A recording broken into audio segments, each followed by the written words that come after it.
Bonjour, bienvenue pour tout l'amour du monde. C'est une deuxième émission avec Lynne Cardinal. On a parlé, dans le cadre de la première émission, on a parlé de méditation parce que Lynne enseigne, donne des ateliers, des séminaires sur la méditation, sur la philosophie du yoga.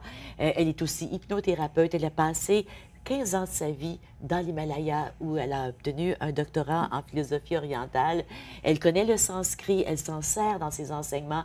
C'est vraiment très inspirant ce que tu fais. Et ce que j'aime, c'est que la méditation, quand tu l'enseignes, quand tu nous en parles, c'est pas quelque chose d'exotique à l'extérieur de la vie.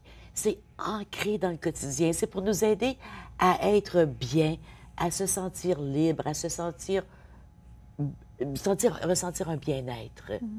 Et on parlait dans le cadre de la première émission de méditation, comment tu avais écrit, tu avais dit ça, évolution de nature verticale ou horizontale? Oui. Peux-tu nous reprendre un peu ce que tu as voulu dire par ça pour qu'on saisisse bien? Je pourrais peut-être expliquer ça, disons, avec une métaphore, disons une échelle. OK. Alors, la méditation qui est de nature horizontale, c'est-à-dire je m'assois, je reviens dans le moment présent, comme on en a parlé tantôt. Oui. Alors, mon esprit vagabonde demain, hier, je le ramène. Quand je le ramène, il y a un calme qui s'établit. Ce calme nous transforme, même le système nerveux au niveau physique, c'est santé. C'est extraordinaire les recherches qui sont faites là-dessus. Alors, mais on est à ce niveau-là. Donc, quand on se retrouve dans le moment présent, en méditant, c'est-à-dire en étant entièrement dédié à ce moment présent et à rien d'autre, il y a des transformations physiques et psychiques.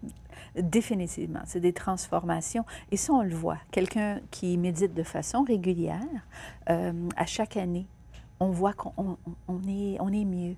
On est plus heureux, plus heureuse. Moi et mon mari aussi fait de la méditation à tous les jours. Et puis, à chaque année, disons, dans le temps du jour de l'an, on va prendre un petit repas, juste moi puis lui, puis on fait une rétrospective. Mais parce qu'on fait ça à chaque année, c'est comme on se rappelle de ce qu'on a dit l'année passée. Et puis, on voit, tu sais, des fois, je dis, on dirait que je me sens plus forte cette année, ou je me sens plus heureuse, je prends les choses plus à la légère. Alors, on voit nos transformations. Alors, c'est une pratique qui fait que... C'est parce que l'esprit vagabonde, paraît-il, qu'on répète, on radote. Oui. On dit les mêmes pensées. On se dit toujours, faut oui. pas j'oublie, faut pas... Alors, ça nous vide. Oui. Revenir, c'est comme celui qui fait même les arts martiaux. Il est dans le moment présent.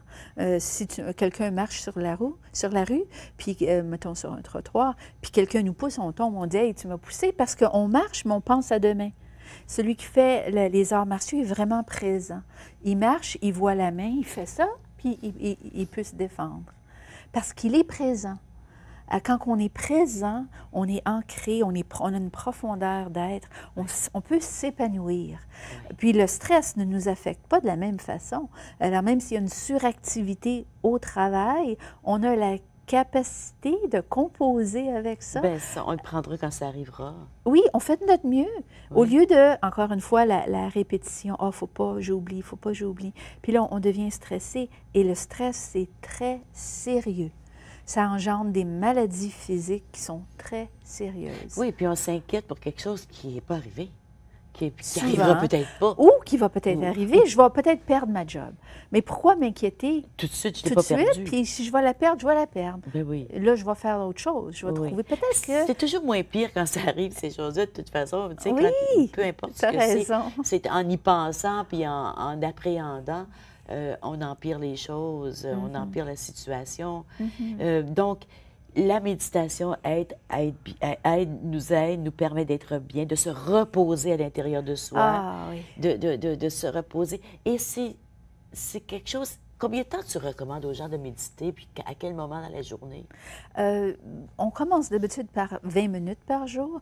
Et en fait, honnêtement, c'est une bonne idée de prendre un cours, même juste un cours, pour poser des questions, comprendre toutes sortes de choses. Ça va nous aider à entamer ce processus de façon à ce que ça soit durable, quand on ne sait pas vraiment là, ce qu'on fait.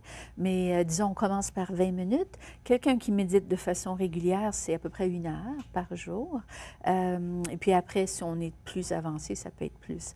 Parce que il y a toutes sortes d'éléments. Tantôt, j'ai parlé, pas tantôt, mais la dernière fois qu'on s'est parlé, oui. on a parlé de méditation qui est stabilisante. Puis on a parlé de l'autre catégorie qui est très différente, c'est la méditation analytique. Oui.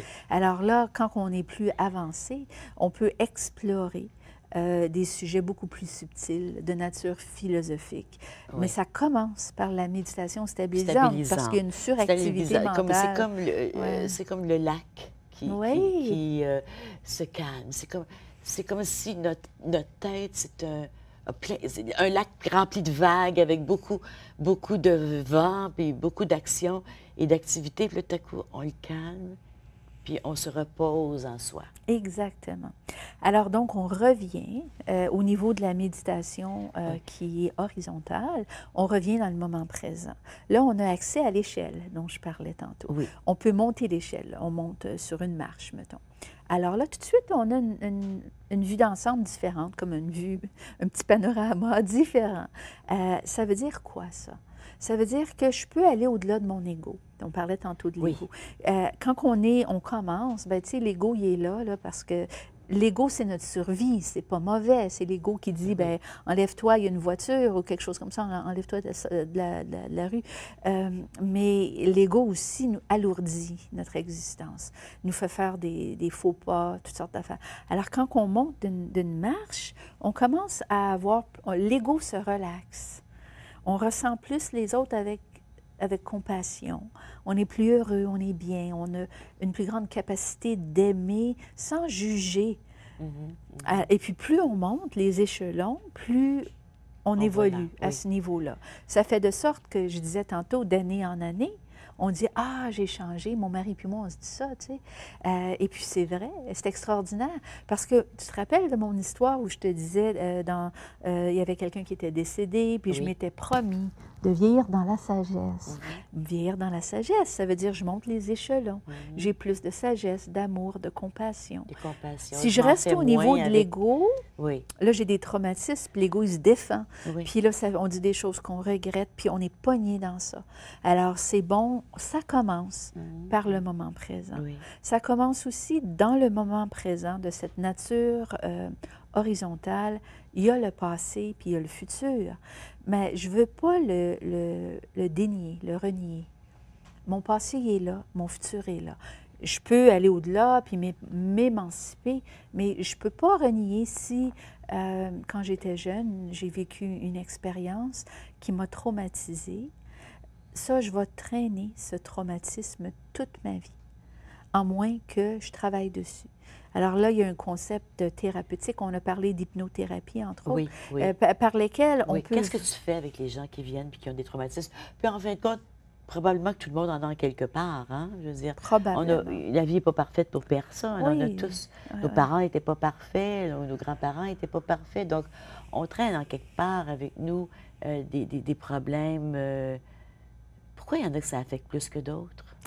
Il y a peut-être une question du passé, c'est sûr. Si on a un passé plus difficile que d'autres, c'est sûr que ça va nous affecter plus. Il y a peut-être aussi un élément de déni. Si on ne regarde pas, on n'est pas prêt, c'est pas le fun à regarder ça.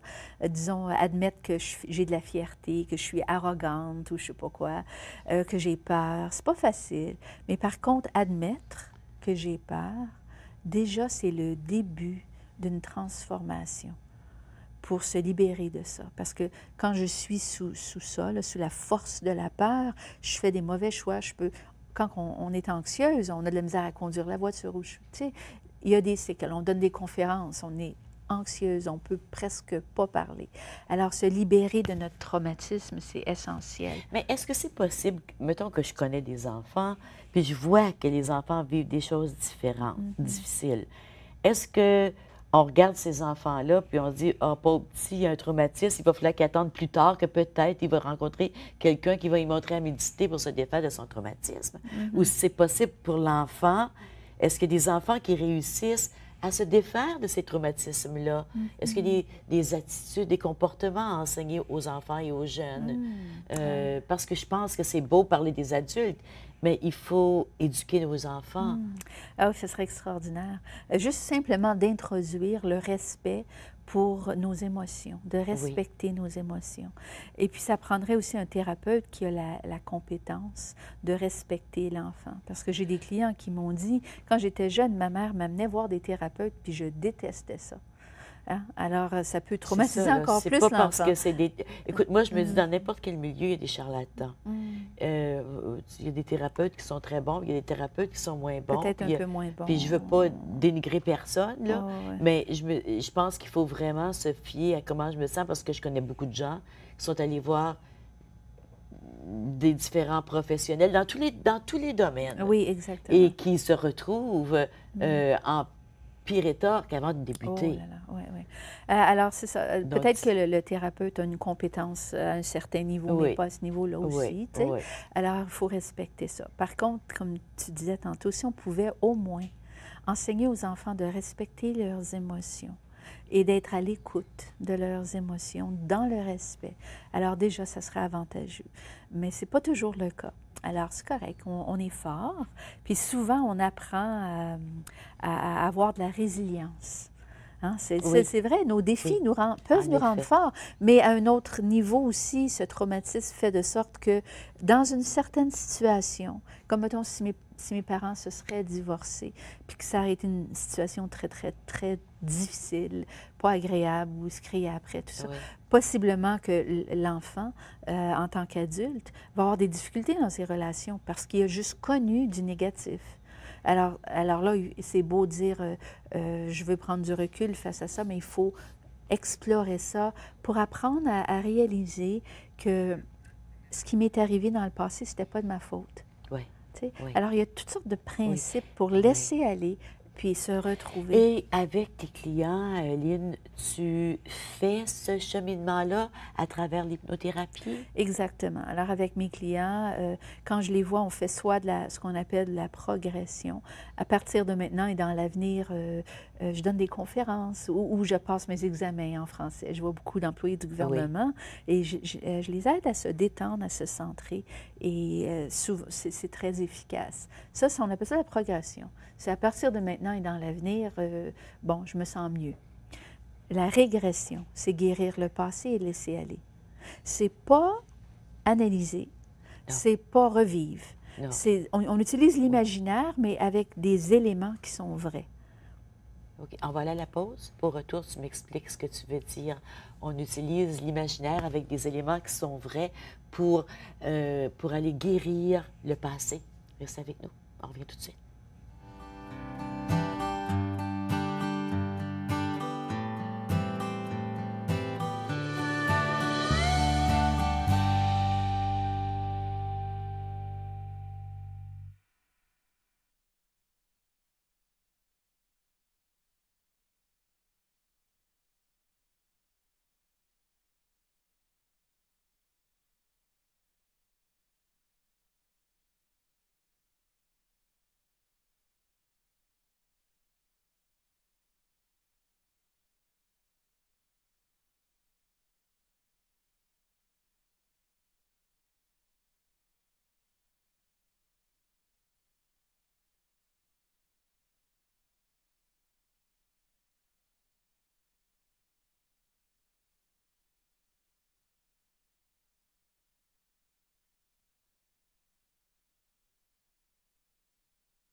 De Lynn Cardinal, on parle de méditation, on parle de grandir, se reposer en soi et transporter ce repos qui nous fait sentir libres d'être qui on est partout dans la vie. Et libre aussi d'accepter l'autre, de voir l'autre. Ce que tu nous dis, c'est que quand on apprend à méditer, on vit avec notre ego, mais l'ego ne nous contrôle pas. L'ego est là quand on en a besoin. Exactement. Oui. Bien, tu disais avant la pause, excuse, que on peut, à travers la méditation, l'hypnothérapie, tu peux aider aux gens à guérir des vieilles blessures, des vieux traumatismes. Mais tu disais qu'il faut se servir d'éléments de l'imaginaire. Oui, c'est-à-dire qu'on retourne dans le passé et tout ça, c'est adapté. Alors, il y a un dialogue qui précède la partie de guérison, d'hypnothérapie. Un dialogue et on établit des priorités, des objectifs et mes clients disent oui, je veux faire ça, oui, ça fait du sens. C'est dans le respect de chacun. Ça, c'est très important. Moi, je ne suis jamais là pour imposer ma façon de faire parce que ça ne marchera pas de toute façon. C'est vraiment une coopération entre moi et mes clients. Mais parfois, on a eu des conclusions. L'enfant va conclure que je ne suis pas aimée. Mais ce n'est pas vrai. Mettons que les parents, la maman est malade, elle va à l'hôpital, fait que le papa, il va lui dire, va habiter chez grand-maman pendant un bout de temps. Puis la petite fille, elle pense qu'elle n'est pas aimée puis qu'elle est abandonnée.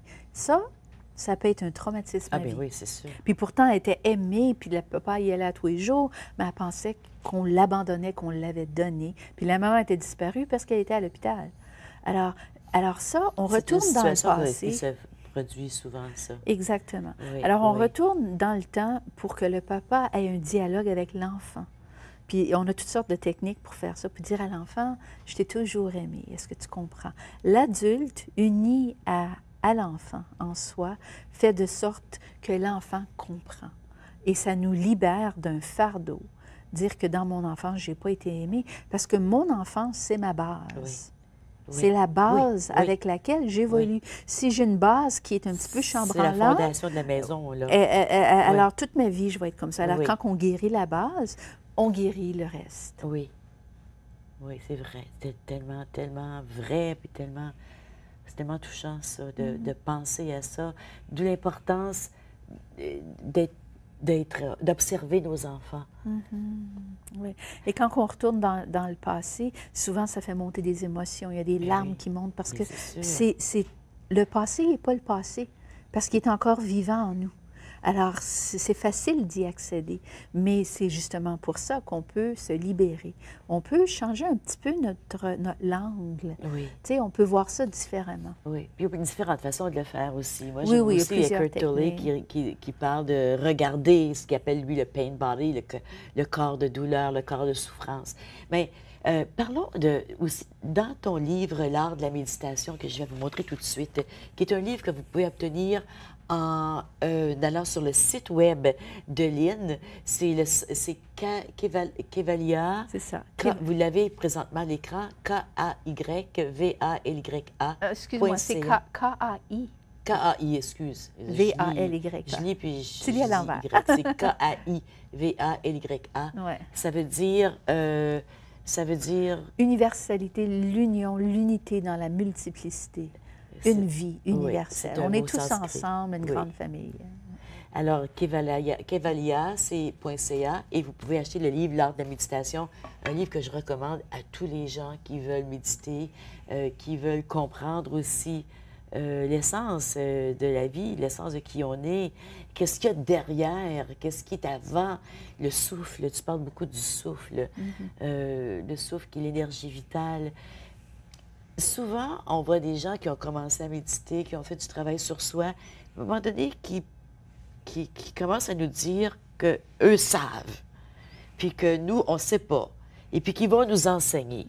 Et je me dis, c'est dangereux. C'est dangereux de rencontrer des gens qui pensent que ça... Toi, tu dis tantôt, je propose des choses aux gens.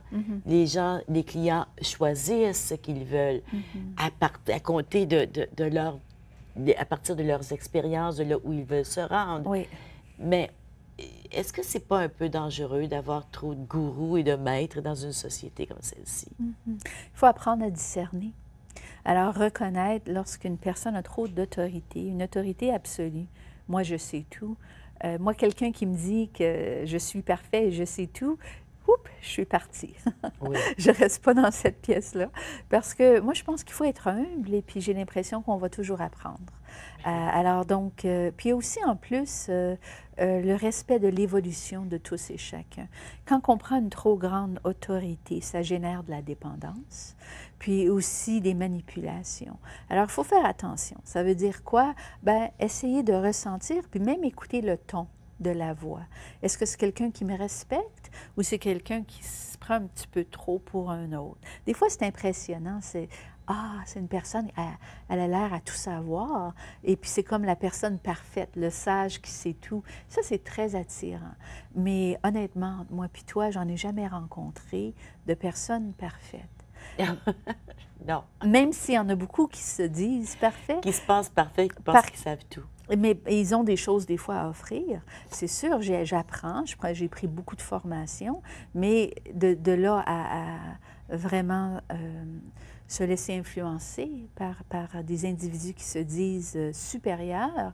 Ou qui se pensent supérieurs ou qui sans se pensent, dire. et oui, même sans le dire. Puis, tu sais, je pense que dans ton livre, tu fais beaucoup de références à des textes sacrés, les Écritures, les Évangiles, entre autres, la Bhagavad Gita, le Coran. Il y a plusieurs livres auxquels tu fais référence.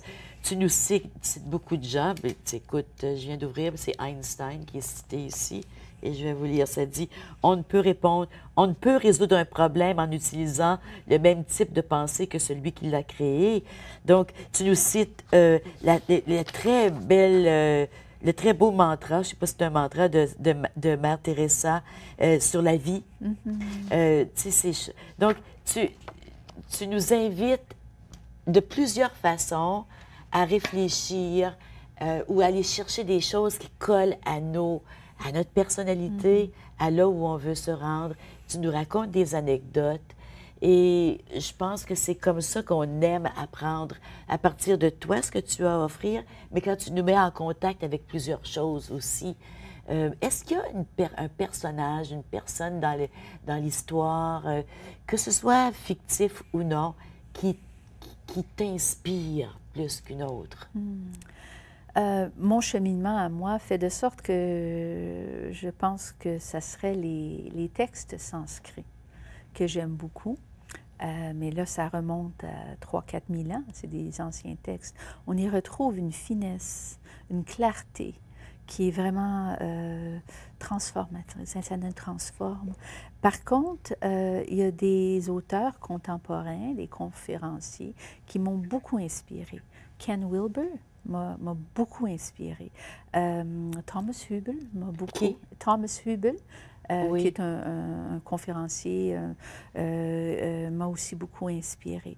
Tu parlais tantôt de Eckhart Tolle. Eckhart Tolle, M'a oui. bien inspiré. Oui. Alors, c'est bon d'apprendre, puis chacun a son Oui. angle. Est-ce que tu es d'accord de dire, toi, Lynn, regarde comment cette personne-là vit, écoute le ton de sa voix, comme tu disais tantôt, regarde-la agir, puis tu vas voir si tu as confiance en cette personne ou non.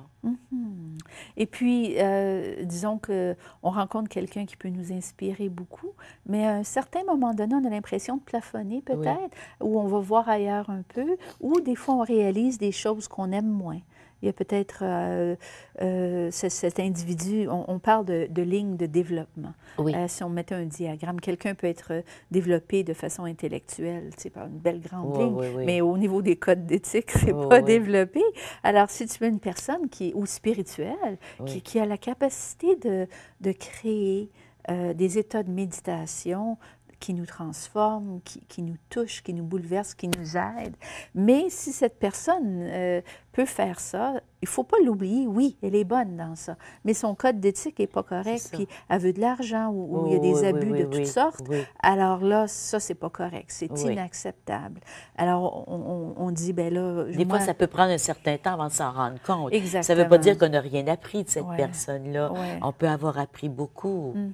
Mais il faut dire qu'il y a beaucoup de bonnes personnes. Il ne faut pas juste peindre un tableau noir. Mon Dieu, il y a des bonnes personnes. Une histoire sacrée, tu vois, comme toi, Ginette, tu as tellement à offrir. Oui, il y a toutes sortes de belles personnes qu'on rencontre dans notre quotidien. On a tous et toutes quelque chose à offrir. Mais de là à se mettre en adoration devant quelqu'un, c'est une autre chose. Tu as passé beaucoup de temps en Inde. Quand tu regardes l'Inde aujourd'hui, comment tu vois ça? Quand je regarde l'Inde aujourd'hui, je vois l'aspect contemporain, ça se développe, il y a beaucoup de besoins financiers. Alors, c'est comme si l'Inde devenait presque plus matérialiste. Parce qu'ils ont besoin de se développer financièrement. C'est un pays qui évolue très vite. Par contre, au cœur de tout ça, il y a les textes anciens. Il y a en Inde beaucoup de gourous. Là, on en voit toutes sortes de sortes, comme on dit. Alors, je préfère, moi, plutôt prendre des formations avec des individus qui sont dans notre contexte, plus contemporain, plus moderne, si tu veux. On retrouve la même profondeur. Mais on retrouve quand même en Inde l'essence dans les textes sacrés de l'Inde. Extraordinaire. La science de l'humanité, la science de l'âme, elle est là. C'est pas... on n'a rien inventé aujourd'hui. On pense qu'on invente beaucoup de choses, mais quand on regarde présentement, par exemple, Porto Rico, qui est sans électricité pendant des mois et des mois, c'est là où on peut se poser la question, c'est quoi la vie? Aileen, ça a été tellement un plaisir de te recevoir. Ça m'a fait un grand plaisir. Merci beaucoup d'avoir accepté. Et j'invite tous les gens qui nous écoutent à vous procurer le livre L'art de la méditation, parce que c'est un livre qui est très inspirant et qui nous aide à grandir. Merci. Merci à vous d'avoir été avec nous. Je vous souhaite une belle fin de journée et je vous souhaite tout l'amour du monde.